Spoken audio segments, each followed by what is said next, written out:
Bueno, bienvenidos a este segundo día de seminario producto de investigación de este proyecto, La Ciudad Sonora, Experimentalismo, Música y Auralidad, Bogotá como lugar de escucha, ganadora de la beca Bogotá, un espacio para el conocimiento de las artes, patrocinada por el Instituto Distrital de las Artes de Bogotá. En este segundo día vamos a continuar con el recorrido de una serie de conceptos que he querido traer a colación en esta investigación y que me van a servir como punto de partida para poder explicar justamente el fenómeno de la música experimental en la ciudad de Bogotá. En este orden de ideas, el día de hoy quiero traer a colación un concepto que es sumamente importante dentro del campo de los llamados estudios del sonido y que me va a servir para poder aproximarme de cierta manera a este fenómeno experimental, que es el tema de la auralidad. La auralidad, y pongo este subtítulo un poco pintoresco, ontología y escucha sonoro-musical. En este orden de ideas, lo que pretendo hacer el día de hoy es poder hablar del concepto diferenciando dos campos particulares que hacen parte del mismo. Por un lado, una apreciación de lo que sería el oír, ¿sí? En inglés hear, y lo que sería el escuchar o listen, para a partir de estos dos conceptos poderlos relacionar con la definición, una definición de auralidad, que la conecto con una ontología musical que ha sido régimen o se ha instaurado como régimen para la escucha en Occidente y particularmente en el contexto latinoamericano, ¿sí? Entonces, en un principio voy a iniciar con esta diferenciación entre lo que generalmente entendemos y comprendemos como oír y escuchar, ¿sí? A partir de algunas reflexiones, particularmente de Jonathan Stern y de Natalia Violetto, comprendo o entendemos el oír a partir de una cuestión básicamente física, ¿sí? Es decir, el sonido necesita, ¿sí?, de un medio particular para poder ser oído, ¿sí? Un medio que en el términos regulares, pues puede ser el aire, el agua, etcétera, ¿sí? En el vacío, naturalmente, el sonido no puede transmitirse, es decir, que tenemos una condición física que permite que podamos tener un contacto con los sonidos, ¿no? Pero de la misma manera, ¿sí?, también es solícito un cuerpo y particularmente nuestro aparato auditivo, lo que serían los oídos, para poder tener contacto con dichos sonidos, ¿sí? Esto naturalmente ya es completamente y desde este punto debatible, ¿no? Ya a estas alturas, ¿sí? Porque el tema del oído y de la vibración que puede producir el sonido a través de un medio no es solamente perceptible a través del oído, sino inclusive a través de la totalidad del cuerpo, ¿no? Entonces, generalmente se hace un énfasis en el aparato auditivo para poder relacionarlo con el tema de la audición, ¿no? Y esta relación entre medio y cuerpo, pues obviamente plantea o planta una relación entre un oyente que puede percibir, puede apreciar, se relaciona con un objeto que es el que produce dicho sonido, ¿sí? Este paradigma, digámoslo así, del oír, ¿sí?, ha sido altamente revisado también por la literatura, sobre todo desde la perspectiva que critica a la visión como un sentido superior dentro del pensamiento occidental, ¿sí? Esto, como ya lo podré explicar más adelante, es evidente sobre todo en la manera en la cual la música ha sido supeditada o se ha supeditado a una serie de estrategias visuales para poder aparecer o para poder ser revisada, analizada, etcétera, en Occidente, ¿sí?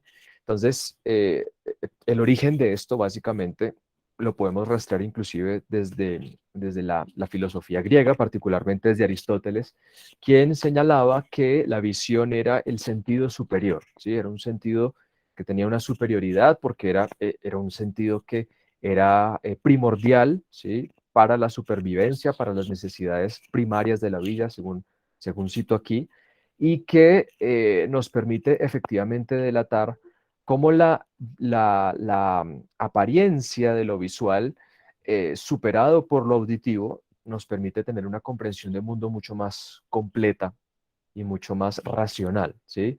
Sin embargo, Aristóteles también habla de que para el desarrollo de la inteligencia, el oído tiene precede, efectivamente, ¿no? Precede. Esta diferencia, no voy a ahondar mucho en esto, ¿sí?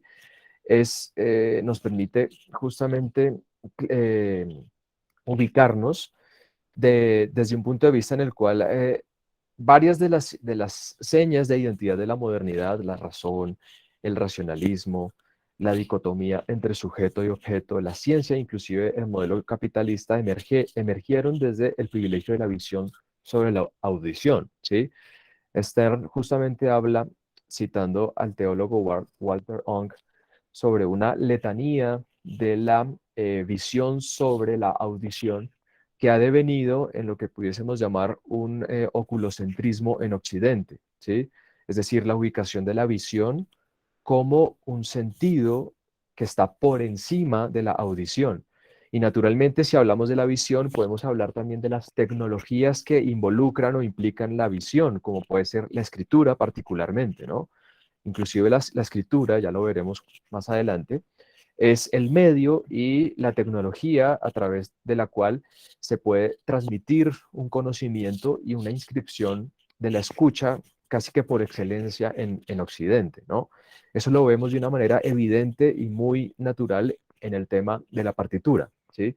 La partitura como mecanismo visual para la inscripción sonora y por ende como único medio para la transmisión de dicho conocimiento aural, ¿sí? Eh, Aquí podemos ahondar en muchos aspectos, inclusive en los desarrollos de la misma gramática del español y de los idiomas en general, como imperativo para la regularización y la inscripción de la lengua, ¿no? Entonces, eh, eh, básicamente la audición ha sido, pues, supeditada a la visión, y esto lo relaciona Walteron esto que llama él la letanía de lo audiovisual, ¿no? La visión por sobre la audición, ¿sí? En ese orden de ideas, ¿sí? Podemos entrar a acercarnos un poco al concepto que nos compete, que es el de auralidad, ¿sí? Lo aural refería o se refiere básicamente al lo que pertenecía al órgano de la escucha, ¿sí? Y básicamente hacia mediados del siglo XIX hacia todo lo que es recibido o percibido por el oído, ¿sí? Esto visto desde un punto de vista sumamente casi que operativo, ¿no? Es decir, todo lo relacionado a la parte fisiológica, física, acústica, de la mecánica, ¿sí? Del oído, ¿no? Y de la manera en la cual, pues, se presenta un cambio entre el sonido que aparece en este medio y a través del mecanismo auditivo del ser humano, pues es transducido, ¿sí? A lo que el cerebro interpreta como un sonido, ¿sí? Entonces, el término aural básicamente tiene un origen, básicamente, reitero, operativo, ¿sí? Hay una operación ahí que privilegia, digamos así, la definición del concepto relacionado con ciertas disciplinas que, pues, justamente separaban esta experiencia de lo físico y lo acústico, ¿sí? De una experiencia subjetiva, ¿sí? Inclusive esto llegaba o permitía inclusive llevar a ciertas conclusiones, dentro de las cuales se entendía que la audición era un fenómeno universal y compartido para, pues, la especie humana, ¿no? Es decir, el poder entender que todos los seres humanos en diversos contextos, independientemente del contexto, escuchamos, oímos mejor, de la misma forma, de la misma manera, ¿sí? Esto naturalmente, pues, llevó a que esta serie de disciplinas, ¿sí? Cuantificaran o se preocuparan por la cuantificación del sonido, ¿sí? Es decir, definirlo y pues justamente permitir una serie de restricciones y categorizaciones y una terminología técnica que permitiera definirlo en aras de poderlo diferenciar de una experiencia subjetiva. En realidad era una ínfula básicamente del positivismo y del empirismo también, por tratar de definir lo que era el sonido sin considerar naturalmente el aspecto de lo subjetivo, ¿no?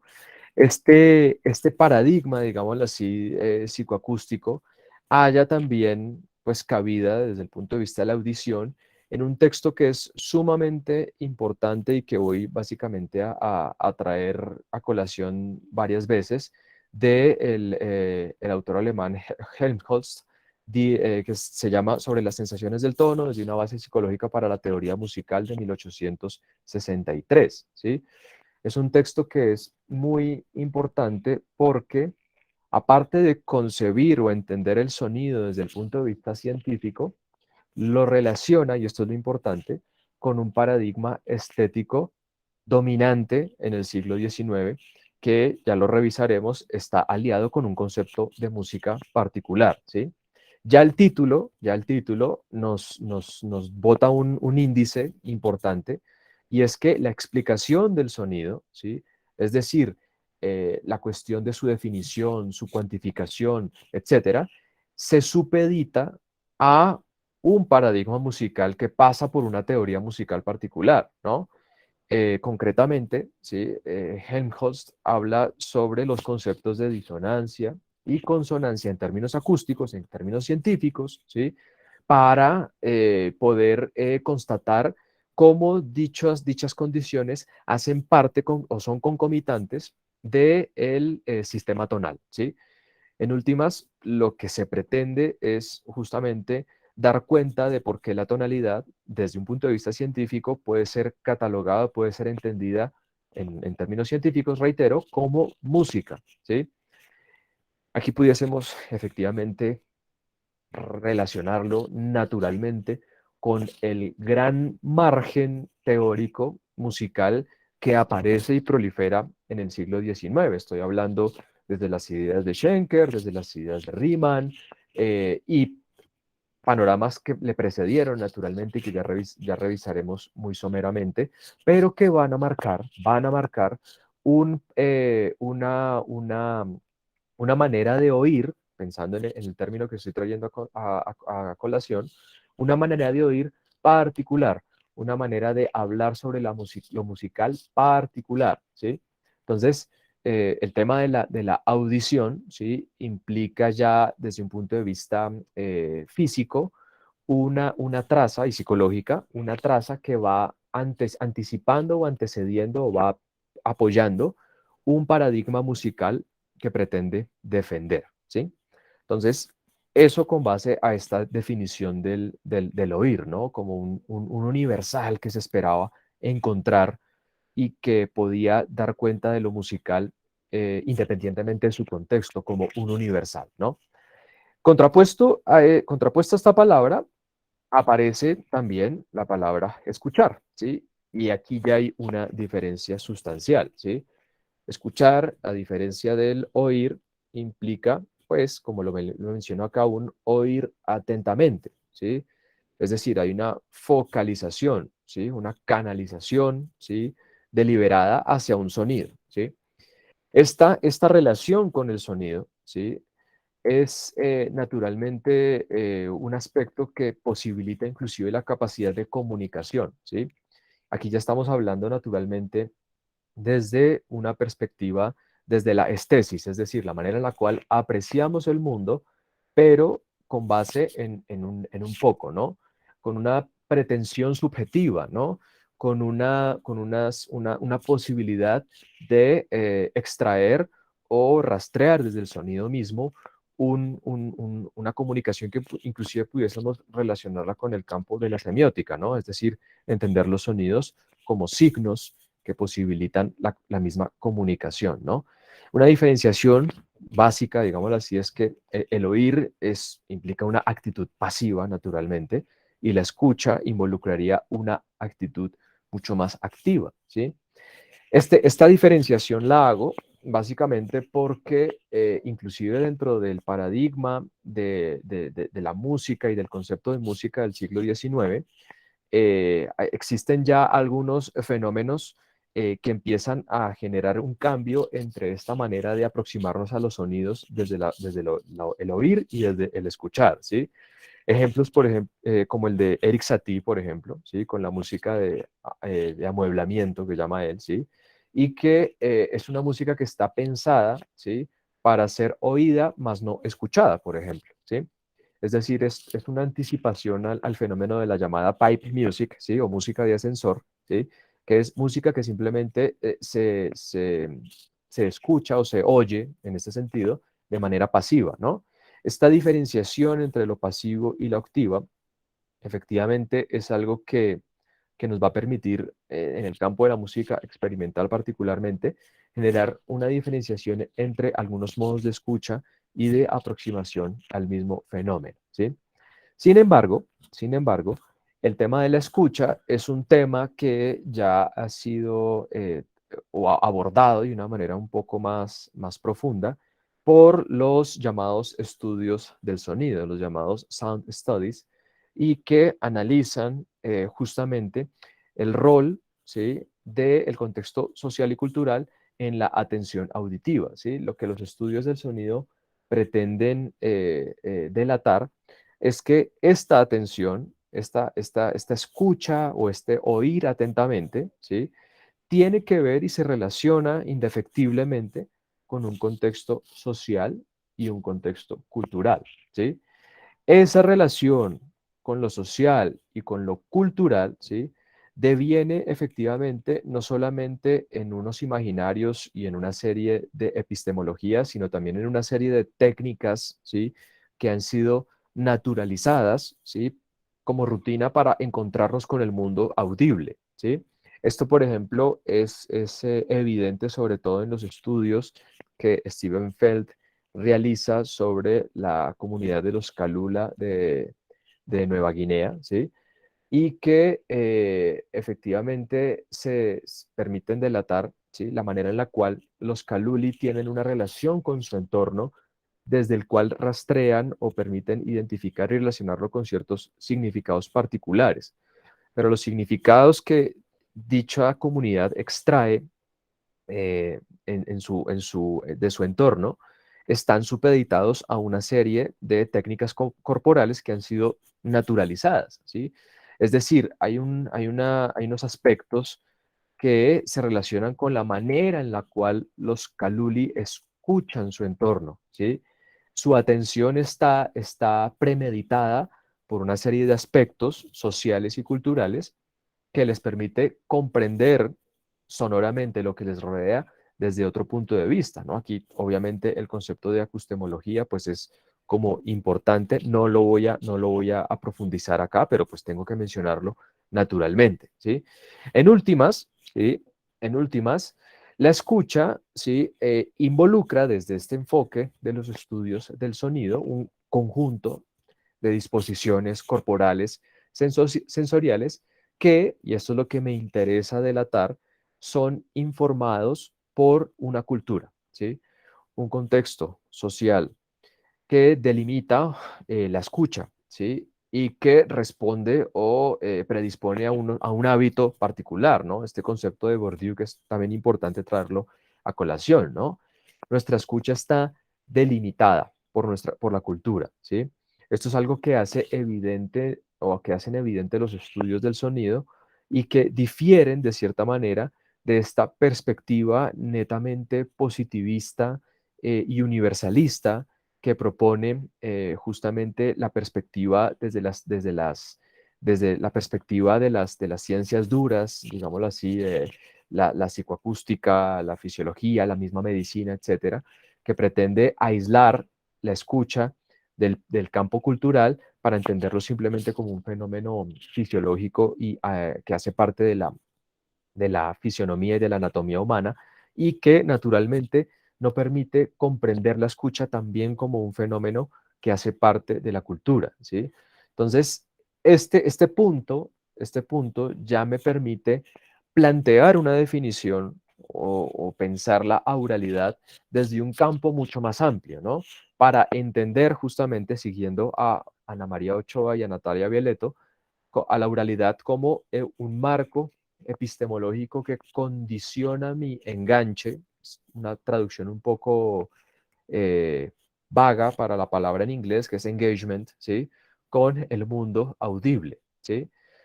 Entonces, ya desde ese punto de vista, ya empiezan a aparecer ciertos problemas, ¿no? Porque claro, este marco epistemológico, ¿sí? ¿A qué responde? ¿Desde dónde se concibe? Por lo menos en el contexto del objeto de estudio que traigo a colación, que es el fenómeno de la música experimental bogotana, ¿sí?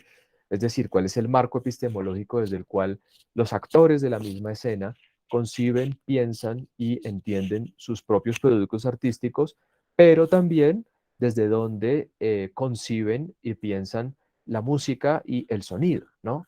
Y en ese orden de ideas, cómo dichos actores, ¿sí? Conciben el entorno sonoro que les rodea.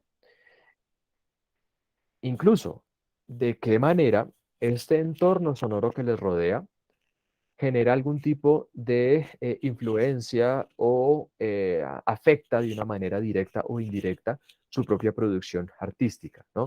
Es decir, el tema de la oralidad de los estudios, que los estudios del sonido traen a colación, me resulta muy importante porque la escucha la concibo como un aspecto fundamental para la concepción de la misma música experimental bogotana, ¿sí?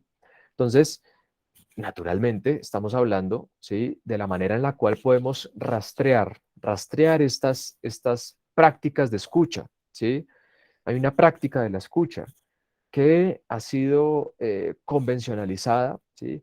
Que funciona como norma, inclusive en nuestra propia sociedad, y que, valga la aclaración, ¿sí? Configura comunidades que de manera intersubjetiva mantienen ciertos vínculos estéticos, sociales o de conocimiento. Esto me parece muy importante porque el concepto de lo musical, ¿sí? Es un concepto que naturalmente es compartido, es una idea que es compartida por convención de manera arbitraria, naturalmente, dentro de una sociedad y dentro de una cultura, ¿sí? El concepto de música, pero la práctica de la escucha supeditada a ese concepto de música es lo que me interesa también poder rastrear, ¿sí? Es algo que considero importante para poder entender el fenómeno experimental bogotano, pero inclusive es un problema que puede ser aplicado y adaptado también a otro tipo de fenómenos musicales, ¿no? Particularmente ha sido adaptado por otros autores también al fenómeno de la world music, por ejemplo, o los fenómenos de apropiación de músicas no europeas en el contexto de la globalización, ¿sí?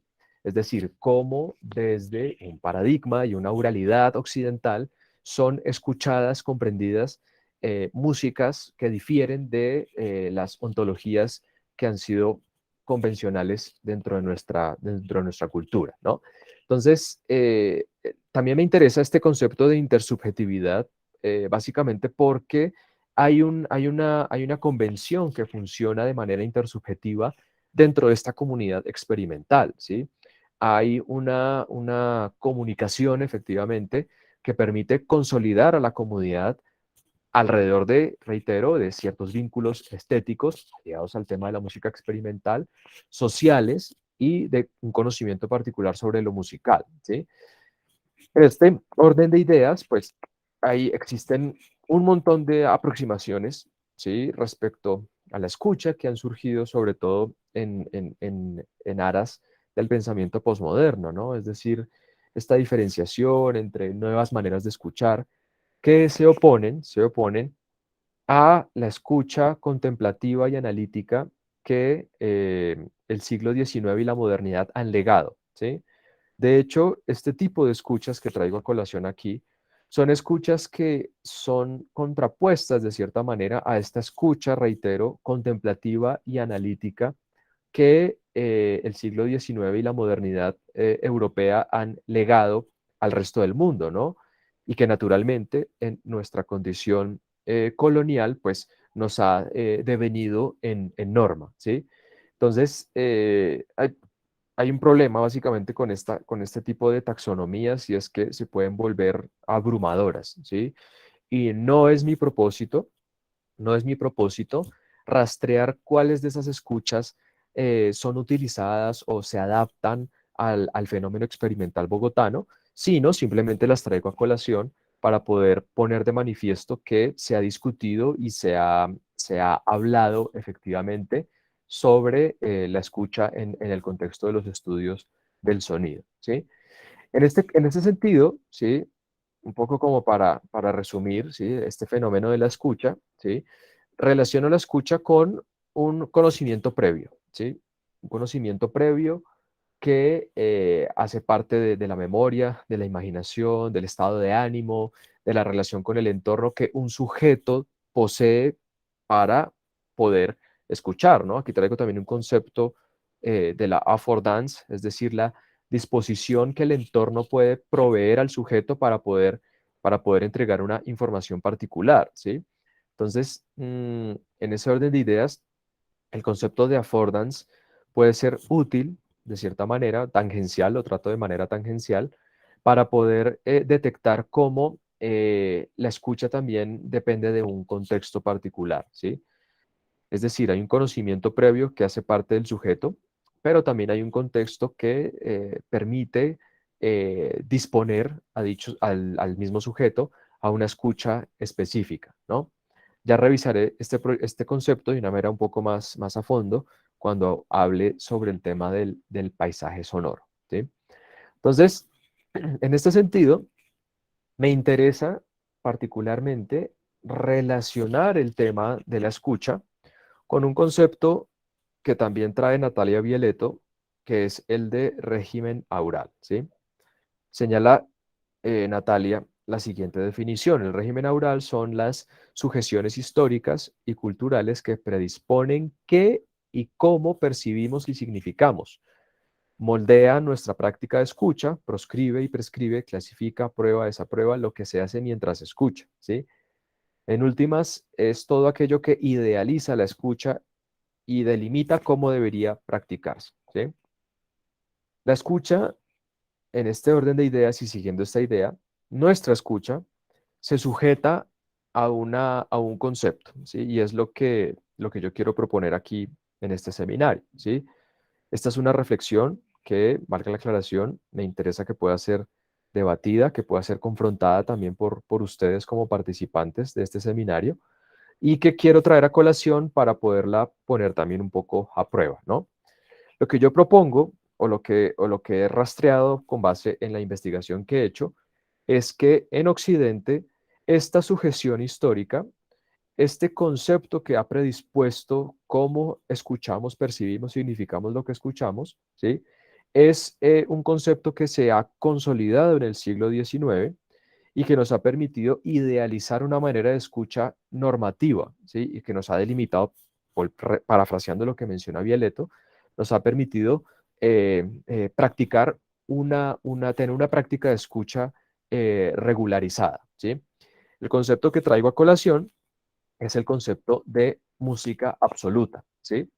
Sin embargo, el concepto de música absoluta lo quiero también como desglosar de cierta manera para poder relacionarlo en un principio con el concepto de música que de manera regular o convencional hemos traído a colación a Occidente, ¿sí? Las definiciones casi que, digo yo, que por antonomasia, ¿sí? De música, las rastreamos desde estas dos opiniones del compositor Edgar Varese y del etnomusicólogo inglés John Blacking, quienes señalaban, ¿sí? Que la música es sonido organizado, el primero, y sonido humanamente organizado o humanidad sonoramente organizada. Hay una especie de juego de palabras ahí interesante que Blacking trae en su famosísimo libro del 73, Home Musical is Man, ¿sí? Y que me permite justamente rastrear cómo estas definiciones que han sido naturalmente defendidas como convencionales en Occidente desde esta definición, desde estas definiciones, me permito rastrear justamente la palabra organizada, ¿sí? Es decir, la organización del sonido es lo que me interesa también poder un poco delatar, ¿no? Porque justamente, pues, la organización es una arbitrariedad, ¿sí? Es algo arbitrario, como bien lo sabemos, ¿sí? Toda organización parte de una arbitrariedad, ¿sí? Esa arbitrariedad, ¿sí? En Occidente, ¿sí? Y es como lo que pretendo plantear, ¿sí? La relaciono justamente con el concepto de belleza. Casi que en este orden casi que platónico, ¿no? Deslindar a la música de la belleza y viceversa, ¿sí? De la belleza de la música es casi que una especie de, de- de aspecto irreductible, ¿no? Entonces, la música es por sí misma, ¿sí? Bella y responde efectivamente a un principio de belleza, ¿no? Esto naturalmente lo podemos extender al campo de las artes, efectivamente, ¿no? Sin embargo, lo que me interesa también rastrear es cómo el concepto de belleza, cómo el concepto de organización tiene también y se puede rastrear desde una línea de pensamiento que naturalmente se origina desde la antigua Grecia y que ha sido reevaluada, revisada y adaptada a lo largo del tiempo, ¿no? En un sentido, ¿sí? Lo que se ha pretendido es tratar de vincular justamente este imperativo de la belleza con una ínfula cientifista que nos permita demostrar científicamente, valga la redundancia, por qué la belleza, ¿sí? Es perfecta y en últimas organizada, ¿no? Aquí podemos inclusive alinear un montón de adjetivos, ¿sí? Que surgen desde los principios apolíneos de orden, de belleza, claridad, simetría, etcétera, griegos, ¿sí? Entonces, el principio fundamental desde el cual efectivamente la música generalmente se ha defendido ha sido desde la matemática, ¿sí? La matemática es naturalmente un principio, ¿sí? Que inclusive desde la antigua Grecia, desde Pitágoras y los pitagóricos, ha venido a ser punto fundacional desde el cual se piensa la música, ¿no? La matemática como principio fundamental que me permite defender cómo la música es un microcosmos, ¿sí? Una representación micro de el universo y efectivamente cómo a partir de la música se puede ilustrar el orden universal. Esto es desde el punto de vista pitagórico, que Platón después parafrasea con la famosa música de las esferas, ¿sí? Que Boecio adhiere dentro del quadrivium, ¿sí? Es decir, la música como parte del quadrivium, ¿sí? Es decir, la música en el espacio y en el tiempo, ¿no? Perdón, la matemática en el espacio y en el tiempo es la música, ¿no? Y que va a ir construyendo un pensamiento teórico musical que pasa efectivamente por el pensamiento de algunos teóricos musicales como Josefo Sarlino, Jean-Philippe Rameau, llegar hasta Helmholtz de nuevo, ¿sí?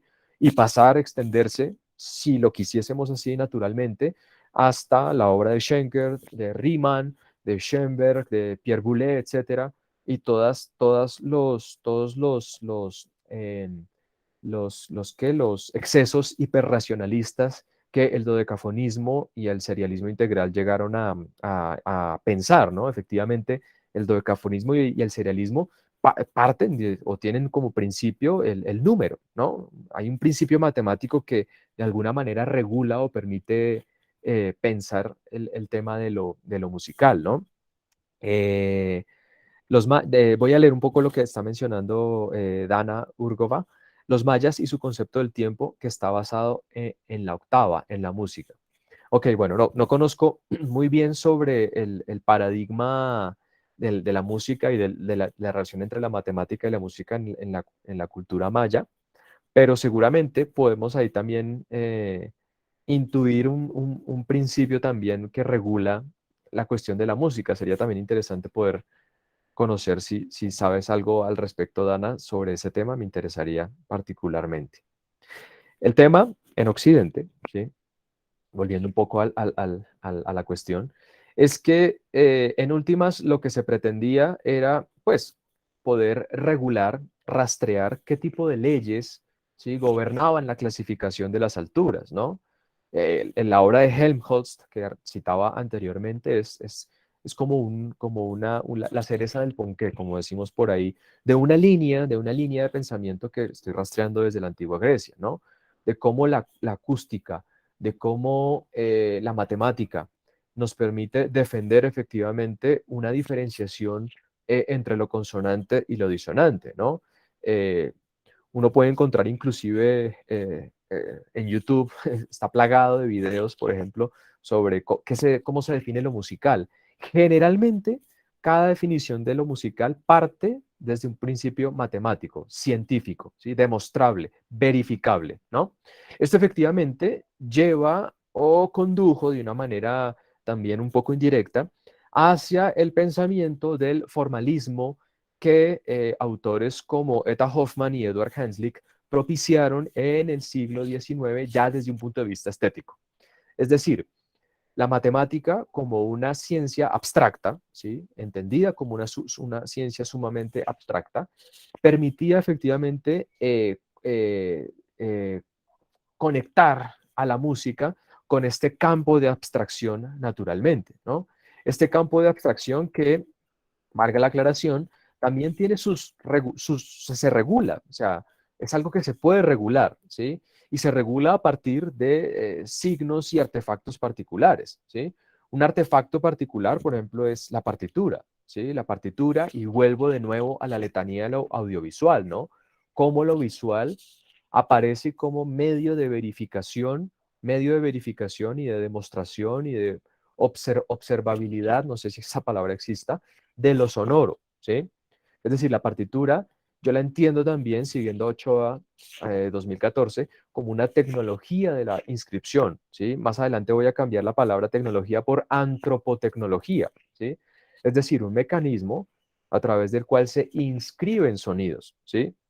En últimas, la partitura es un medio a través del cual se realiza un proceso de lo que se llama transducción, ¿sí? Es decir, una malinterpretación, ¿sí?, de un sonido pasado por la partitura que sirve como mecanismo de comunicación, pero que requiere de un intérprete para que pueda ser hecho sonido de nuevo, ¿no? Es lo mismo que pasa, ¿sí?, como Jonathan Stern señala, lo mismo que pasa con las tecnologías de la grabación.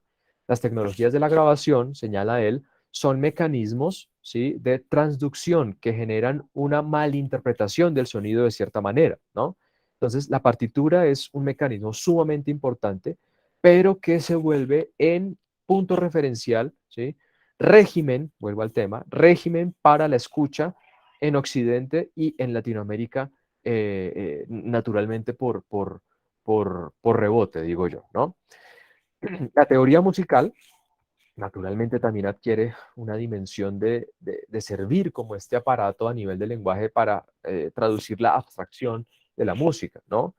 Este aparato que tiene sus categorías, tiene sus nomenclaturas, su terminología, su taxonomía, etcétera, etcétera, todas las palabras técnicas que querramos añadir ahí y que permiten efectivamente defender qué sonidos son y qué sonidos no son musicales, ¿sí? La teoría musical se vuelve justamente en un marco epistemológico o se vuelve también efectivamente en el punto de partida de un marco epistemológico desde el cual se puede entender y comprender un tipo particular de música, ¿no? De sonido, ¿sí? Y aquí naturalmente nuestras figuras clave que en el siglo XIX permiten la consolidación de este concepto de la música absoluta, ¿sí? Es decir, la idea de que la música está adscrita a un sentido de abstracción apoyada en la matemática que puede permitirnos demostrar científicamente cómo ciertos sonidos pueden ser catalogados como musicales y cómo no, ¿sí? Hanslick, Hoffman y Adler van a ser como tres figuras importantes que durante el siglo XIX permitieron la consolidación de dicho pensamiento y de dicha definición de lo musical, ¿sí? En últimas, lo que me interesa señalar, ¿sí? Es cómo este panorama de la música absoluta se enclaustró, digámoslo así, entró en una suerte de una especie de solipsismo, ¿sí? Que abrió un campo de análisis que conocemos generalmente como los estudios musicales, ¿sí? Entonces, estudiar música, pues naturalmente implicaba conocer, ¿sí? Conocer la partitura, conocer una teoría musical particular, una teoría musical aliada con un aparato, un sistema musical particular que era la tonalidad y que devino en norma para lo musical en Latinoamérica inclusive, ¿no? Como bien sabemos, ¿sí? Por lo menos en el caso colombiano, los que somos colombianos, ¿sí? Pero esto podríamos extenderlo naturalmente al fenómeno latinoamericano, la proliferación el fenómeno del conservatorio en este paradigma colonial, naturalmente permitió la proliferación de ciertos hombre, de un pensar musical particular, ¿no? O sea, nos permitió consolidar una suerte sí, de pensamiento colonial en Latinoamérica, pero que delimitó la manera en la cual concebíamos y entendíamos las músicas que estando en Latinoamérica no podían ingresar dentro de esta definición de lo que es la música absoluta, ¿no? El tema de los nacionalismos va a ser importante ahí, ¿sí? Va a ser muy importante porque, pues, efectivamente es un campo en el cual el tema de lo musical va a entrar en disputa, ¿no? Va a empezar a disputarse, ¿sí? Lo conocemos en el caso del bambuco, ¿sí? Cómo podemos entender un género nacional andino, una música andina como el bambuco, como música nacional, sin antes pasar por un proceso de blanqueamiento, es decir, un proceso a través del cual podamos adscribirla a este concepto de música absoluta para que pueda ser reconocida efectivamente como música civilizada, ¿no? Este es un proceso que naturalmente ha sido delatada por la teoría postcolonial y frente al cual no voy a entrar tan profundamente. ¿M? Entonces, un poco para resumir, ¿sí? La música absoluta nos remite a una serie de sistemas altamente formalizados que entextualizan el sonido, a partir de la partitura particularmente, ¿sí? Y es importante esto, la base para un pensamiento eurocéntrico con ínfulas de superioridad cultural e inclusive universal. ¿M? Esto es lo que efectivamente permite la proliferación y la apertura de la musicología comparada, ¿sí? Que ya el tema comparada nos puede indicar bastante, es decir, el otro que no es lo europeo, cómo es entendido y cómo es comprendido dentro de un pensamiento sumamente pues, aliado con el evolucionismo, con el difusionismo, etcétera, con ciertas perspectivas que en la musicología han sido bastante prolíferas a principios del siglo XX. No sé si hasta aquí hay alguna pregunta, algo que queramos mencionar. Con toda tranquilidad me pueden interrumpir si hay algo que no quede claro. Bueno, muy bien. Entonces, hay una serie de categorías que empiezan a ser aliadas efectivamente con estas ínfulas cientifistas, ¿sí? El tema de la música absoluta ha sido relacionado efectivamente con algunos nombres que traigo aquí a colación, básicamente. El tema de la tonalidad es como fundamental, ¿sí? La tonalidad a la luz de unas alturas definidas, bajo una afinación regularizada del 440, a la luz de una estructura particular diatónica, con una serie de normas funcionales, a la luz de una serie de formas también características estructuradas racionales y sumamente claras y coherentes, como la sonata, la sinfonía, etcétera, etcétera, y el tema de la consonancia como principio fundacional de todo el sistema, ¿no? Esto implica, naturalmente, que todo aquello que no esté dentro de estas características, pues sea simplemente catalogado como ruido, ¿no? Como ruido, o como algo que no es musical, o no sé. Inclusive volvemos a la tabla, no sé si la recuerdan del día de ayer, de las dicotomías que planteaba Rubén López Cano entre lo moderno y lo posmoderno, ¿no? Lo consonante frente a lo disonante, lo ordenado versus lo desordenado, lo jerárquico versus lo anárquico, etcétera, ¿sí?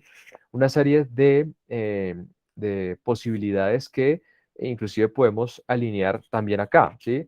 Lo tonal versus el ruido, ¿no? O lo diatónico versus no sé, lo atonal, inclusive pudiésemos incluirlo ahí, no sé, ¿sí? Entonces, el ruido, ¿sí? Se vuelve en una categoría importante, ¿sí? Es lo otro, ¿sí? Es el otro. El otro es ruido, ¿sí? Eso es algo que se puede visualizar muy bien en el tema de la musicología comparada, ¿no? Inclusive en el tema de las apreciaciones que se realizan durante el siglo XIX, o que realizan los intelectuales latinoamericanos frente a las músicas que se sucedían en el territorio, ¿no? Entonces, en el caso colombiano, las visiones de intelectuales como Daniel Zamudio, como Joaquín Guarín, como el mismo Rafael Pombo, etcétera, intelectuales que veían con demérito algunos de los fenómenos sonoros, llamémoslos sonoros, musicales, ¿sí? Del territorio, ¿no? Inclusive llegarse a definir o a definirlos de un sentido peyorativo, ¿no? Recuerdo ahorita muy rápidamente el fenómeno del tiple, por ejemplo, como un instrumento, una degeneración, ¿no? El tiple como un instrumento que es una degeneración, ¿sí? Una degeneración porque era un instrumento de 4 órdenes, no podía tocar acordes. Recuerdo también las opiniones de Guillermo Uribe Alguín sobre el instrumento y por qué no podía ser incluido dentro de la formación del Conservatorio Nacional de Música, por ser un instrumento que no podía interpretar acordes en estado fundamental, por ser un instrumento que no tenía alturas definidas, ¿sí? De una manera como lo tenía el piano, la guitarra, etcétera, ¿sí? Inclusive sabiendo que hay instrumentos como el violín y instrumentos de cuerda frotada que efectivamente son muy difíciles de afinar también en ese orden de ideas, ¿no? Pero se veía como una degeneración el instrumento, ¿no? Claro, dentro de este paradigma pudiese resultar lógico y evidente que sufrieran ese tipo de opiniones, ¿no? O las opiniones también respecto a la búsqueda por música nacional, ¿sí? En esta diatriba entre el bambuco, la música española, la música de los indígenas, etcétera. Hay una serie de aspectos que no podían ser considerados como música nacional por cuestiones raciales, pero relacionándolas con el tema que quiero traer a colación, porque no hacían parte de la auralidad que la música absoluta había constituido, ¿sí? Y que constituyó efectivamente la modernidad como delimitante para la música, ¿no? En últimas, ¿sí? Eran músicas que pudiésemos encontrarlas alrededor del fenómeno del ruido o de lo disonante, ¿sí? Em, Aquí ya entramos en un problema, ¿sí? Porque el concepto de ruido, pues, entra en disputa, ¿sí? Entra en disputa sobre todo a partir del fenómeno, insisto, el fenómeno experimental, ¿no? La famosa frase de John Cage del libro Silence, ¿sí? Donde quiera que estemos, lo que más escuchamos es ruido, ¿sí? Cuando lo ignoramos nos disturba. Cuando lo escuchamos, listen, por eso, ¿sí? Lo encontramos fascinante, ¿sí? Mm, claro, John Cage está ubicado desde una postura experimental como revisamos el día de ayer, que se opone radicalmente a una manera tradicional de entender pues, la misma música, ¿no? Radical en el sentido en el que efectivamente concibe o entiende el ruido como un principio fundacional para lo musical, ¿no? Aquí ya, pues efectivamente podemos traer a colación otro tipo de definiciones, ¿sí? Sobre lo que es el ruido, ¿no? Y hablo del ruido, ¿sí? Hablo del ruido porque fue un concepto que fue fundamental para poder entender aquello que estaba fuera del concepto de la música absoluta, ¿sí? Em, el ruido efectivamente como una propiedad generalizada del sonido, ¿sí? Hablamos, por ejemplo, del llamado ruido blanco, ¿sí? Es su superposición de frecuencias a una misma, un mismo volumen, una misma altura vibracional, etcétera, ¿sí? El concepto de ruido también como un objeto distintivo dentro de la música o los sonidos ambientales inclusive, ¿sí? Aquí tenemos un vínculo también con la ecología del sonido, ya hablaremos seguramente la próxima semana, mañana, perdón, sobre el tema del paisaje sonoro, ¿sí? Y de cómo efectivamente el ruido se entiende o se alía generalmente con el concepto de polución. Es decir, es algo indeseable, es algo que no se espera, no se quiere, no afecta, ¿sí? Afecta nuestro cuerpo, nuestra paz, no sé, lo que quieran, ¿sí? Y el concepto de ruido también como un índice totalizante para estilos, ¿no? Inclusive existe un género musical llamado noise que prolifera en la década de los 80, ¿sí? Y que efectivamente se deslinda efectivamente de cualquier concepto convencional de lo musical. Entonces, mm, el ruido, ¿sí? Se separa efectivamente de lo musical, ¿no? Es entendido como algo que difiere, diferente, ¿sí? No son lo mismo, no son lo mismo. Inclusive decir esto puede resultar obvio, ¿no? Pues claro, o sea, nadie va a entender el ruido como música, ¿no? Nadie lo puede entender, ¿no? Mm, Me interesa también esto de la disonancia como un principio regulador, ¿sí? Inclusive esto lo podemos también rastrear desde el texto de Helmholtz, ¿sí?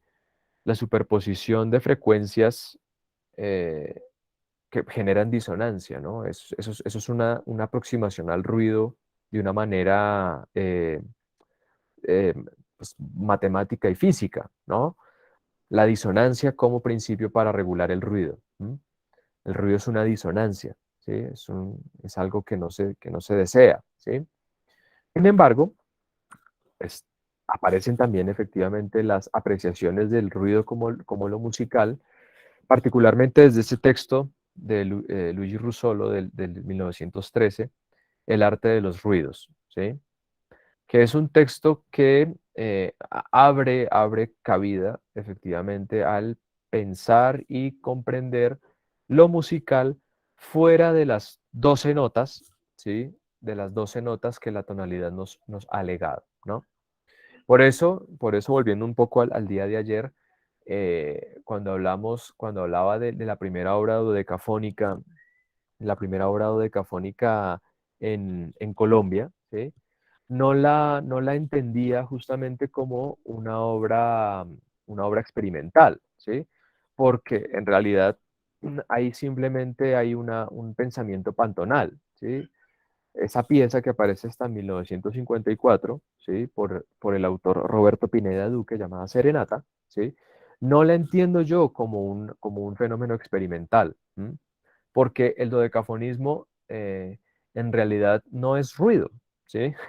No es ruido, el dodecafonismo no es desorden, no es disonancia, ¿sí? Es todo lo contrario, creo yo, ¿sí? Considero yo.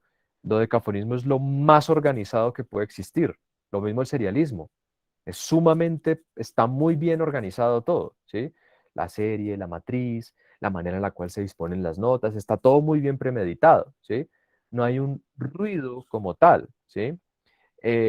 Por eso no entiendo, no entiendo el dodecafonismo como un fenómeno experimental en aras de una oposición radical a un pensamiento racional, ¿no? El dodecafonismo tiene como fundamento la matemática, por eso se supedita a una estructura base como principio, ¿no? En el caso de Russolo, no hay un principio estructurante como tal. Es decir, se está, se está abriendo la posibilidad a que el caos haga parte también de lo musical, ¿no? Y en ese orden de ideas hay una consecución que traen a colación otros compositores, perdón, como los mencionados el día de ayer, Henry Cowell, Edgar Varese, John Cage, Pierre Schaeffer, ¿sí? Con el fenómeno de la música concreta, y que relacionan efectivamente la música real, concreta, con el tema de la música, ¿no? Ahí ya empezamos efectivamente a traer a colación ciertos problemas, efectivamente, que abren el espectro a otro tipo de escuchas, ¿sí? Pero que me interesa mucho más, se oponen o pretenden generar un cambio paradigmático frente a lo musical que la música absoluta propone o ha dispuesto, ¿no? Naturalmente, ese tipo de disputas no son ni se dan de una manera inmediata, obviamente, valga la aclaración, sino que requieren de una serie de consensos que todavía seguimos viviendo. O sea, esto es algo evidente, muy evidente, por ejemplo, en los programas de educación musical en un país como Colombia, ¿sí? Este tipo de inclusiones de la música experimental dentro de los currículums o dentro de los programas de educación musical en Colombia es un tema sumamente delicado, ¿no? Basta con mirar simple y sencillamente cómo se dan los exámenes de admisión a un programa de música. ¿Mm? ¿Desde dónde se piensa la admisión de un programa de música, no? Se piensa desde los términos o la terminología reguladora que la música absoluta, perdón que me doblo un poco, ha delimitado, ¿no? Esto es lo que se espera de un estudiante de música o que quiere ingresar a un programa profesional, ¿sí? Que sepa diferenciar entre lo que es algo diatónico y lo que es algo atonal, que sepa dominar la tonalidad, que sepa conocer las formas estructurantes del sistema, ¿sí? Que cante o identifique alturas definidas. Entonces, por ejemplo, el tema del oído absoluto es algo que es un arma de doble filo, ¿no? Entonces, tener oído absoluto es algo fenomenal, pero no cuando te enfrentas al tema de la música experimental, porque es una auralidad que está supeditada a este paradigma, ¿no? Entonces, ese tema es interesante, ¿no? Cómo el tema del odio absoluto está delimitado también a una oralidad consensuada, culturalmente regulada, pero que cuando entra en contacto con lo que está fuera de este sistema, choca y choca de una manera gravísima, ¿sí? Gravísima. Bueno, entonces, en últimas, ¿sí? En últimas, eh, quiero traer a colación un poco para ir conectándonos ya más adelante con el tema de paisajes sonoros, esta cita de Murray Schafer, ¿sí? Importantísimo compositor canadiense, que es como llamémoslo así, el padre del concepto del paisaje sonoro, ¿sí? El ruido son los sonidos que hemos aprendido a ignorar, ¿sí? Aquí yo voy a un poco a meter la mano a Schaffer, digo yo, porque yo digo que más que ignorar, son sonidos que no podemos escuchar, son inaudibles, son inaudibles. No es que los ignoremos, ¿no? No es que digamos no voy a escucharlos, ¿sí? Sino que son sonidos que no podemos escuchar, no podemos entender como musical, ¿sí? No podemos o no queremos, pregunta Dana, ¿sí? También importante eso. Yo me atrevo a pensar que en muchos casos es no podemos, ¿sí? No podemos, pero también pudiésemos, ¿sí? Ahí lo relacionas tú con el tema, con esta definición de Schaffer. Ignorar es no querer, ¿sí? O sea, te voy a ignorar, ¿sí? No quiero, no quiero escucharte. En muchos casos yo también lo relaciono con el no poder, porque hay una auralidad que nos delimita, no nos deja escuchar, no nos permite escuchar lo demás. Eso es evidente, por ejemplo, en el tema del tema del paisaje sonoro, por ejemplo. El paisaje sonoro involucra un cambio de actitud, un cambio frente al tema del ambiente, ¿no? Juan Pablo, por favor. Profe, mira, escuchándote ahorita, hay sonidos sí y hay ruidos que el cerebro como tal no quiere escuchar, debido a que químicamente en el cerebro, desde mi conocimiento, el cerebro genera codones y anticodones. Cuando hay sonido y armonía, se generan más codones y anticodones. En el ruido, vamos a generar más anticodones cerebrales y esto es lo que nos genera esa auralidad de rechazo a ciertos sonidos o a ciertas frecuencias sonoras. Eso era lo que te quería comentar ahí, profe. Vale, excelente. Gracias por esa apreciación, Juan Pablo, porque, claro, aquí entramos en un tema que ya roza con el tema de los estudios cognitivos, ¿no? Es decir, cómo desde una condición que naturalmente podemos incluirla como biológica, ¿sí? El ser humano inclusive está delimitado a poder escuchar y no escuchar ciertas cosas o a entender ciertas cosas como ruido y otras no, ¿sí? Y ahí hay varias categorías también delimitantes, ¿no? El volumen, por ejemplo, la superposición de frecuencias. Hay una serie de categorías, ¿sí? De categorías que, ojo, han sido delimitadas desde Occidente, ¿sí? En decibeles, en frecuencia, en hercios, etcétera, ¿sí?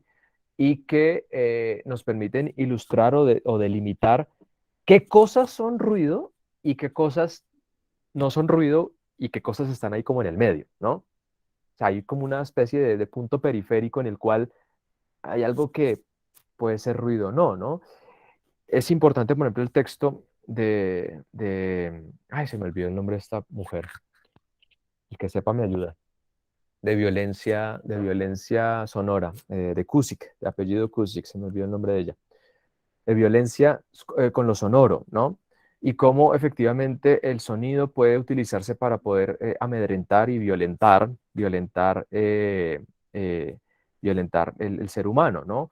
Y se da en términos también de volumen, pero hay algo que no podemos dejar de lado y es lo que los estudios del sonido pretenden delatar, y es que hay un paradigma cultural que también nos delimita frente a lo que es lo ruidoso y lo que no, ¿sí? Es un punto frágil, efectivamente, ¿no? Pero es importante también delatarlo. Dana, por favor. Bueno, todos o casi todos saben que yo no soy música, yo estoy aquí porque quiero, puedo, no me da miedo. Em, y quiero hacer digamos, una no comparación, pero un paralelo con artes plásticas.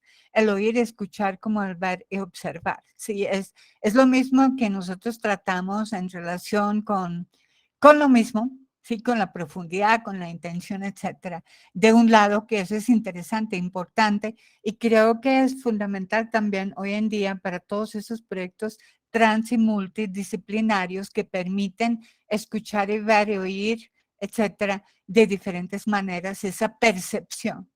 Ahora bien, lo que es el ruido y lo que no es el ruido para mí, como yo no soy música, no estudié música de una manera sistemática, no me siento realmente presa de todos esos sistemas centroeuropeos y europeos de clasificación y codificación, olvídate, no me siento inducida, casi por nada, no me han inculcado que me tiene que gustar o no me tiene que gustar, la verdad, ya a esas horas de la vida, mirándolo en retrospectiva, nunca he sido obligada a escuchar o a conceptuar que una cosa que no entiendo culturalmente es ruido, ¿sí?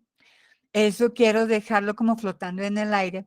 Y creo que mucha gente que solamente consume música, sí que somos pues el público fijo y el aplauso fijo y todo eso, no llegamos a esos niveles de pensar hasta dónde, ¿sí? Hasta dónde hemos querido ser influenciados. Pues tenemos ruido, es un concepto muy personal. Para mí es absolutamente subjetivo, ¿sí? Lo que yo pueda considerar un ruido que me produce malestar psicológico y que me produce malestar existencial. Y lo puede ser. Yo tuve un conflicto gravísimo con el bolero de Ravel. No se imaginan. Yo en el quinto compás estaba trepando paredes y necesitaba hacer una sesión de yoga, interiorización, hablé con el maestro, hablé sobre la obra y se me quitó la vaina, pero me costó, pero fue una cosa, el único momento en el que soporto y disfruto y siento monumental el bolero de Ravel es en esa película de Cleopatra, cuando hace la entrada triunfal a Roma, ¿cierto? A reunirse, a presentar a su hijo ante Roma, esperando pues que lo aceptan como legítimo sucesor de Julio César. Ese es el momento que nunca me molestó, inclusive cuando todavía tenía problemas con Ravel, ¿sí? No me molestó, entonces yo me pregunto, ¿cómo es posible que yo no soportaba bolero, que me producía una angustia, una ansiedad, una vaina loca? Pero cuando lo veía en un contexto aplicado, ¿sí? No me molestaba en lo más mínimo y tenía una sensación de ponderación de música absolutamente opuesta a la ansiedad y al malestar espiritual y físico que tenía en un encuentro sin, digamos, la suavización de la película. Entonces, pues quiero solamente dejar esa opinión, no necesito que me expliques por el momento. Gracias. Gracias a ti, Dana. Juan Pablo. Profe, yo soy médico anestesiólogo especialista en dolor y cuidado paliativo. Desde el punto de vista musical, sí hay una condición, sí hay una precondición cerebral, porque hay un momento del cerebro en la etapa de la gestación, desde el séptimo mes, que está totalmente desarrollado la etapa conductiva auditiva, que se generan los estímulos. Todos los estímulos sonoros externos son los que empiezan a fijar en la memoria lo que es sonido y ruido. Ese tipo de estímulos son los que a posteriori nos van a permitir manifestar si me molesta o no a mí un ruido como persona. Si, por ejemplo, fui criado, no sé, en la gestación con ciertas tonalidades y frecuencias, las cuales en ese momento me aferraban más al seno materno, así sea ruido para otra persona, para mí no va a ser ruido, porque eso me allega a un punto de tranquilidad mía. Eso te quería agregar en esa parte, profe. No, muchas gracias, Juan Pablo, porque a mí me permites también abrir un panorama que es sumamente interesantísimo, que tiene que ver justamente con los estudios cognitivos y es esta parte de cómo se configura el cerebro humano y cómo efectivamente el ruido y lo musical también están aliados con un proceso que muchas veces, como tú lo señalas, es conductual, ¿no? Es decir, esto desde la gestación, desde cómo desde el vientre de nuestra madre ya empezamos a escuchar unos sonidos que hacen parte del entorno y que van a delimitar a posteriori, como tú señalas, lo que voy a preferir como musical o delimitar como ruido, etcétera, ¿no? Sin embargo, lo que me parece importante también delatar es que, claro, estos sonidos que están apareciendo fuera, ¿sí? Son sonidos que circulan y hacen parte de un panorama cultural, ¿sí? Claro, no es lo mismo crecer en India que crecer en Colombia, que crecer o ser gestado en otro lugar del mundo, ¿no? Seguramente si mi madre hubiera sido violonchelista de la Orquesta Filarmónica de Bogotá y desde el vientre de mi madre estuviera escuchando eh, música clásica, ¿sí? Probablemente van a aparecer algunos sonidos que me van a parecer ruidosos, pero aquí vuelvo al tema, ¿no? Como justamente estos sonidos del entorno, estos sonidos que generalmente circulan y que inclusive nos llevan a pensar cómo la educación musical inclusive aparece no solamente desde el momento en el cual ingresamos al colegio a tocar flauta dulce, sino que viene desde el vientre, ¿sí? Desde ahí hay una educación musical, ¿sí? Y esa educación musical está supeditada, insisto, en una serie de conceptos que delimitan lo musical y lo que no es musical, ¿sí? En ese orden de ideas, ¿sí? Eh, Aparecen este tipo de experimentaciones sobre los niños que crecen sin ningún contacto con lo audible, que desarrollan una sordera, que desarrollan una serie de patologías, etcétera. O, bueno, ahí ya quedo un poco corto porque no conozco la literatura muy bien sobre qué tipo de aproximaciones se han hecho de cara a lo sonoro y cómo lo sonoro afecta el desarrollo cognitivo de una persona, dependiendo del tipo de sonidos a los cuales con los cuales tenga contacto, ¿no? Pero gracias por esa aproximación, Juan Pablo, porque es importante, o sea, el tema de lo cognitivo es algo que indefectiblemente afecta la manera en la cual nosotros pensamos y entendemos lo que escuchamos, ¿no? Es como este anécdota simplemente de que hay personas que el sonido de los cubiertos contra el plato les fastidian y hay otros a los cuales no, ¿sí? Hay una serie de experiencias que entran, que entran a ser también, como mencionaba Dana, subjetivas, ¿sí? Incluso personales, ¿sí? Y que complican y complejizan el tema, ¿no? Aquí me parece importante revisar justamente cómo desde el punto de vista de lo que generalmente entendemos como musical, ¿sí? Hay un concepto que lo regula, ¿sí? Lo ha venido regulando, ¿sí? Es lo que pasa, por ejemplo, con el famosísimo efecto Mozart, ¿sí? ¿Por qué existe el efecto Mozart y por qué no existe el efecto John Cage, ¿no? Porque John Cage no es música, ¿sí? El efecto Mozart parte de un principio en el cual, pues, efectivamente hay un concepto que le antecede, ¿no? Mozart como el canon, como el punto relevante de la tradición de la música europea, o sea, tiene relación con estos conceptos que estoy mencionando aquí. Hace parte de este cenit o punto climático de la música tonal, ¿no? Y volviendo un poco al tema, ¿no? Todo lo que está fuera de esto, ¿sí? Es decir, todo lo que no es efecto Mozart es inaudible, ¿no? Es ruido, es algo que no, que es entendido sí, como ruido, valga la aclaración, ¿no? En últimas, como algo que es ininteligible y de cierta manera inaccesible, ¿sí? Y eso es lo que me parece importante también delatar, porque el fenómeno experimental muchas veces es entendido así, ¿no? Como algo ininteligible, algo a lo cual no se puede acceder, ¿no? Inclusive surgen algunas diatribas sobre, por ejemplo, la famosísima obra de 433 de John Cage, ¿sí?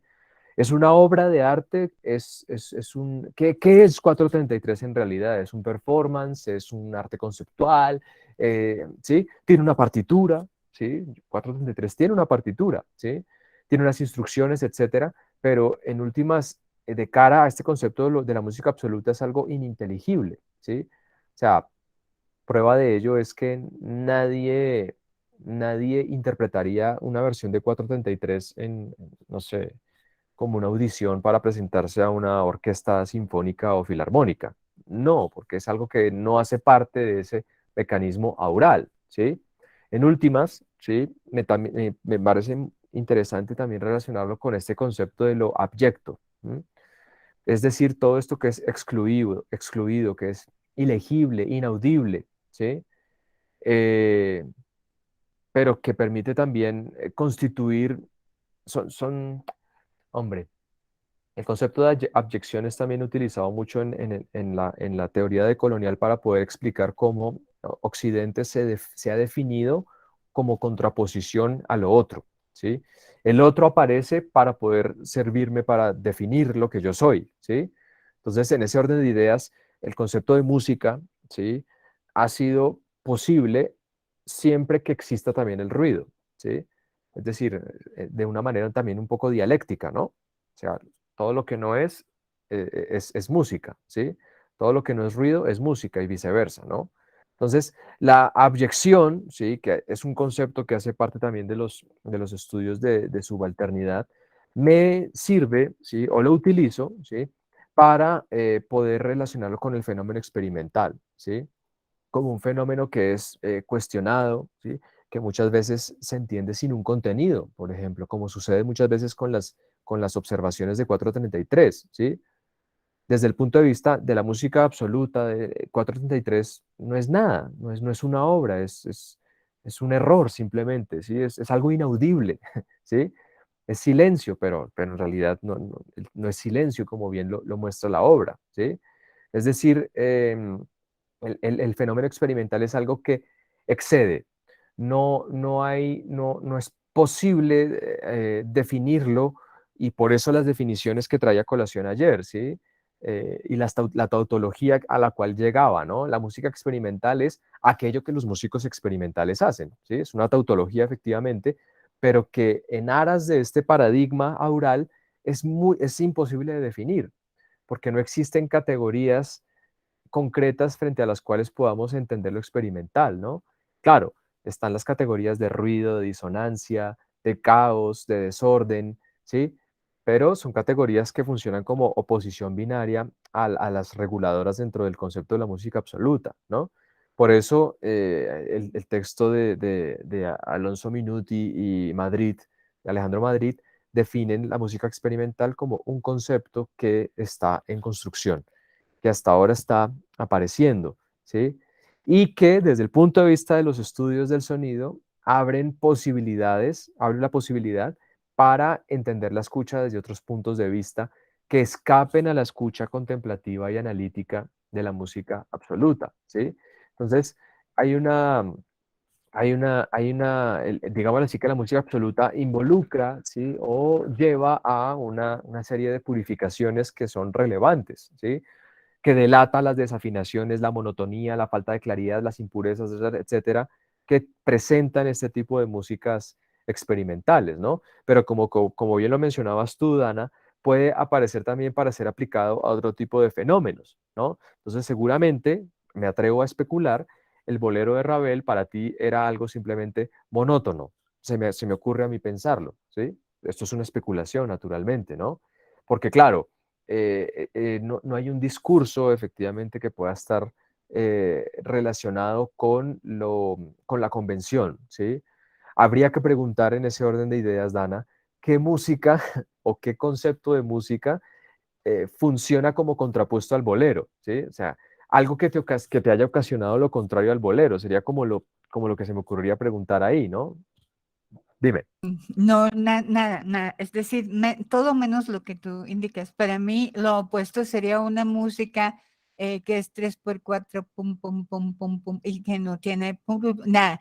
Bolero para mí era una absoluta tensión continua, ¿sí? Ese crecimiento del sonido de no sé qué, como lo califican Ok. ustedes, es como si tú tienes un rojo y lo estás empujando a un carmesí, ¿sí? Sí, sí, O sí. tienes un color crema y lo llevas a un café saturado o lo que fuera. Es decir, al contrario, yo lo sentía como un ataque continuo a mi bienestar, ¿sí? Y que fue creciendo y cada vez ya lo que quedaba pues era como el elefante chiquito y más grande y ya me tocaba salir de la casa porque ya el elefante no cabía. Lo contrario sería, no sé, una música que sí no me ofrece ninguna emoción, sí que es como al contrario, tan organizada y tan Ok. repetitiva. Eso, no, bolero es todo lo contrario, fue una tensión constante. Yo creo que eso es lo que me generaba ansiedad. Ok. Bueno, ahí mi especulación falla.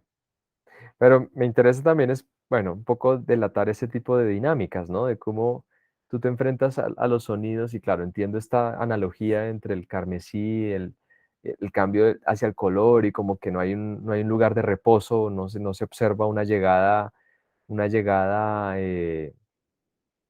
clara, no sé, o efectiva, ¿sí? Este tema de las estéticas de la purificación, ¿sí? Eh, Me interesa también delatarlo porque hay una regulación también de la escucha, ¿no? Vuelvo al tema de la educación musical. La educación musical es justamente aquella que permite regular y purificar este tipo de auralidad, ¿no? Se espera que el músico profesional sea afinado, sea claro, sea puro, no haga traiciones al estilo, como señalo ahí, ni sea vulgar, etcétera, ¿no? En este orden de ideas, sí, la música experimental se puede entender como una antítesis a tales apreciaciones, ¿no? Y me interesa pensarla también como un punto de resistencia. Es decir, es un punto de quiebre, es un lugar incómodo, la música experimental, es un lugar bastante incómodo, pero considero yo que es incómodo porque nos permite visualizar el mundo desde otro punto de vista, ¿sí? Y nos abre la atención, nos permite otro tipo de atención, volviendo a la definición de escucha que hablaba al principio, ¿no? Yo creo que por eso el ruido y sobre todo también el ruido, el noise, el género, tan incómodo porque solicita de una atención sumamente amplia, ¿sí? Porque son muchas las cosas que pueden aparecer ahí, ¿sí? Y que naturalmente no son claras porque la atención es muy dispersa, ¿sí? Pero también me interesa pensarlo como un lugar de resiliencia, ¿sí? Es decir, un lugar en el cual es como abnegada, ¿no? Una abnegación hacia un punto en el cual ¿no? se resiste a seguir, a seguir el conducto regular, ¿sí? Como lo veíamos ayer, el lugar teleológico de la historia, ¿sí?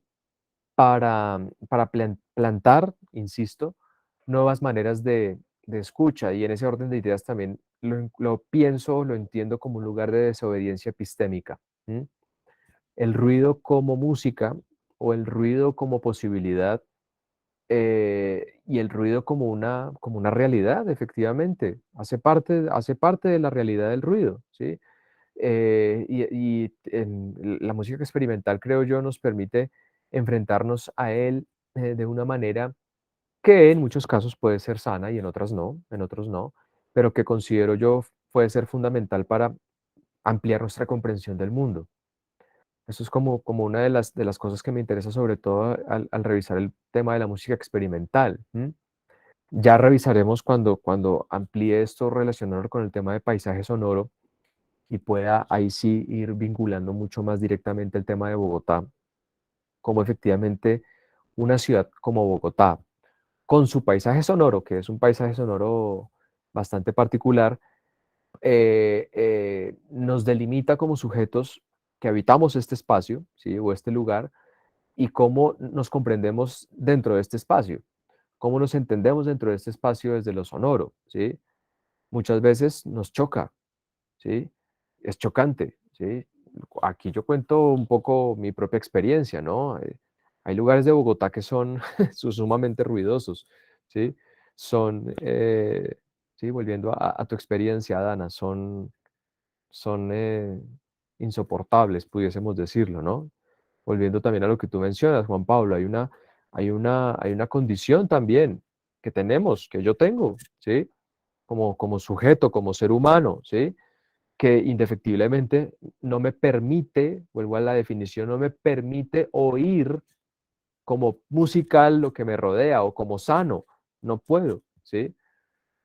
Creo yo que el sujeto que hace parte de la escena experimental tiene mayores posibilidades de, no de sentirse menos interpelado, sino menos afectado, pensaría yo de una manera malsana, del ambiente musical bogotano. ¿M? Y cómo justamente ese entorno puede efectivamente transformar, ¿sí? O ser transformado por el fenómeno experimental, transformar el fenómeno experimental y ser transformado por el fenómeno experimental em, y permitir cambios aurales que considero yo pueden ser importantes para, insisto, entendernos como habitantes de una ciudad como Bogotá. ¿M? Hay gente que le fascina Bogotá, hay otros a los que no, ¿sí? Desde el punto de vista sonoro, estoy hablando, ¿no? Mm, de sus dinámicas, de sus, bueno, etcétera, ¿no? Y de esta condición sonora que, pues, nos delimita como sujetos en este hábitat. ¿M? No sé si hay algo más que mencionar. eh, yo termino por ahora hasta ahí. ¿Algo para comentar, mencionar, discutir? Liliana. Muy buenas noches, Diego, y a todos los presentes. Simplemente agradecer las dos sesiones que hemos tenido. El contenido de hoy fue bastante nutrido, claro, y siento que nos está llevando un poco a observar históricamente cómo ha sido establecido el canon respecto a lo que se define como sonido en la música y a deconstruir también estos conceptos que no queremos o que no podemos o que recién estamos también procesando como esta concepción del ruido. Muy, muy interesante, muy completo todo el material y la exposición, así que un agradecimiento muy especial. No, gracias a ti, Liliana, que me interesaba que estuvieras también tú, porque yo sé que tú eres una también experta en el tema del paisaje sonoro y tus investigaciones y todo me parecen fundamentales para poder entender el tema. Entonces, eh, me interesa también que estés participando en las demás sesiones porque también me interesa conocer tu opinión, digo yo. Gracias. ¿Vas a mencionar algo más o...? Bueno, Gracias a ti, no, perfecto, ahí estaré y muy interesante todo este tratamiento temático y pues todo esto que nos estás compartiendo en el seminario. vale. Muy bien, ¿alguien más quisiera compartir sus apreciaciones, demás? Bueno, muy bien. Por último, quiero invitarlos a que puedan llenar el formulario de asistencia y si no es más, pues entonces nos veremos el día de mañana en el tercer día. Muchas gracias, muy interesante, muy interesante. Da mucho que Gracias, pensar. gracias, Dana.